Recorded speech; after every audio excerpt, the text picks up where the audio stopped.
Tapos na nga yung 2 days na bazaar natin dito sa Dagala Food Park sa Pasay. And ito yung ating mga testers. Titignan natin sa gourmand scent natin kung ano ba talaga yung mas nagamit nila dito or yung mas curious sila. Itignan natin kung saan yung mas maraming bawas.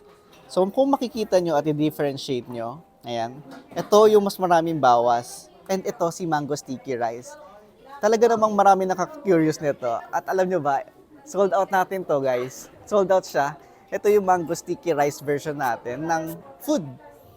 Yan. Gourmand scent kasi is food-like scent siya. And then yung next na sumunod na mas maraming bawas is ito na sa gitna. Which is itong marshmallow pumpkin latte. And guys, ito yung pinaka-bias ko dito. Kasi sobrang sarap niya, sobrang bango niya. Dahil medyo spicy siya at after nyo nagiging sweet siya. Sobrang ganda ng combination niya.